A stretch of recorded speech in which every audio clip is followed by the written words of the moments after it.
తాతయ్య వాళ్ళ తాతయ్య ఉండే టైంలోని బ్రిటిష్ వాళ్ళు మన ఇండియా మీద పడి దోచుకెళ్తున్న టైంలోని ఇటువైపుగా ఒక వాడ అనేది ప్రయాణిస్తూ ఉంది ఫ్రెండ్స్. ఆ వాడ ప్రయాణిస్తున్న వైపు గాలి వేగం అనేది మారిపోవడం వల్ల ఇక్కడ దగ్గరలో వాటర్లో ఉండే ఒక పెద్ద రాయిని ఢీకొని అక్కడే వాడ అనేది మునిగిపోవడం జరిగింది ఫ్రెండ్స్. ఆ మునిగిపోయిన షిప్లో ఎంతో విలువైన తినే ధాన్యాలు, అలాగే వేసుకుండే బట్టలు, ఇంకా మంచి మంచి ఎన్నో విలువైన వస్తువులు అనేది అదే వాడలో మునిగిపోయి ఉండిపోయాయి ఫ్రెండ్స్.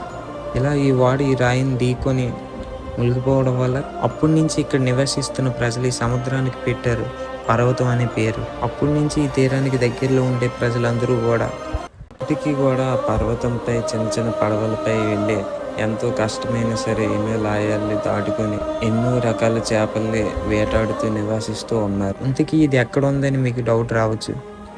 ఇదే మన వైజాగ్కి ఒక 72 కిలోమీటర్ల దూరంలో ఉండే విజయనగరం జిల్లా దగ్గర చింతపల్లి అనే గ్రామంలోనే ఇది ఉంది. ఇది ఏ గ్రామం కాదు, ఇది అయితే మా సొంత గ్రామమే ఫ్రెండ్స్.